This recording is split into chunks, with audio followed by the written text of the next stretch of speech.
Hi everyone, so with this video I wanted to talk about something that has kind of slipped under the radar for The Predator right now, kind of the dialogue that's been surrounding the film, and some of the interviews that have come out with the actors actually, and more specifically we're going to be talking about interviews from Keegan-Michael Key and Olivia Munn. So both of these interviews took place in July. Keegan's interview was at the beginning of the month, and Olivia Munn was interviewed during San Diego Comic-Con, which was basically at the end of July. Now, the most interesting takeaway that kind of a lot of people are overlooking, and I was honestly surprised by not a lot more people picking up on this, but in both of the interviews they say that the film is not a sequel, which I already made a video about, but the more interesting thing is that they say it exists in the universe of the other 5 films. Now, for those of you who are familiar with the Predator franchise, you know that there have been 3 Predator films up to this date and 2 Alien vs. Predator films, which were the AVP franchise and that sort of thing. And it's always been a question of, okay, what's in continuity, what's canon? Is AVP canon to the Predator films? Is it canon to the Alien films? What's going on there? We don't really know. And the thing that always led credence to AVP leaning more to actually being canon with the Predator stuff is because the Predator films always took place in kind of the modern day, like when they were made. The first Predator film took place in the 80s because that's when it was made and released. The second one took place in the 90s because that's when it was released. And then Predators, the 2010 film, obviously took place in kind of like a 2010-2012 era. Although that one is a little bit more ambiguous just because it took place on a different planet. But the general idea is that the AVP films also took place in modern day. It's very interesting that they mentioned how it exists in the same universe as the 5 other films that were made. They didn't say, no, you know, the other 2 Predator films or 3 or whatever, because it's been a little questionable what Shane Black has talked about, like what's he drawing inspiration from. He really always talks about Predator 1 and 2. He never really brings up the Robert Rodriguez produced film, and I'm guessing that's just because the Predator that he's making has much more of a direct connection with the first 2 films, you know, with Peter Keyes' character and Dutch's team, obviously their encounter. It's just very interesting that apparently they're going to be treating the AVP films as continuity or having, you know, existed and taken place in this universe. Because another thing that is apparently pivotal to the story for the Shane Black film is that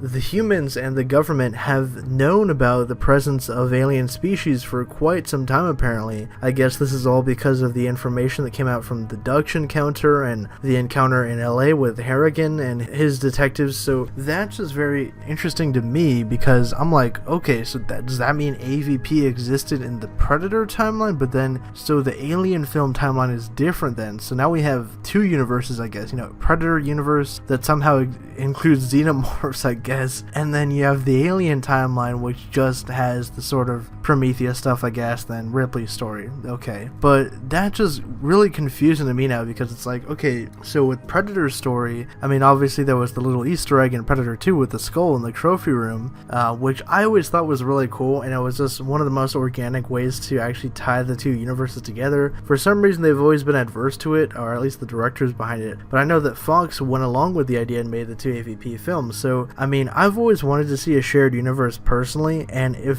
this film actually acknowledges that the events of AVP is canon and, you know, the xenomorphs exist, then that's cool to me because, I mean, the AVP films, they weren't great movies or anything. I mean, they're just kind of enjoyable, I guess, if you want to like sit down and watch some stuff happen on screen, like some fights and whatnot, but I mean, they're definitely not up to the caliber of the original Predator and Alien films for sure. But, you know, just the idea of having the 2 worlds collide, I think is really, really cool, and I've always loved the mythology building behind it. So if they can make it work, and if that is actually a part of the universe now, well, solely on the Predator side, then I think it's an awesome idea. But leave your own thoughts down in the comment section below. Do you guys think this is getting too confusing now that Fox sort of has this timeline of like Predator films? In that timeline, xenomorphs exist, but in the Alien timeline, the Yautja don't exist. I don't know what, I mean, I don't understand why they can't just make it all one cohesive universe. Sure, you can make the Prometheus films where they don't directly reference Predators existing, but in the larger sense, you could say, yeah, you know, they exist, but they're in this different part of the universe, and we're just focusing on the alien and the engineers right now. Like, that would make the most sense sense to me, but for some reason they just really don't want to connect the two. So anyways, like I said, drop all your thoughts down below. As always, thank you all for watching, and for more on the Alien and Predator universe, subscribe to Hybrid Network.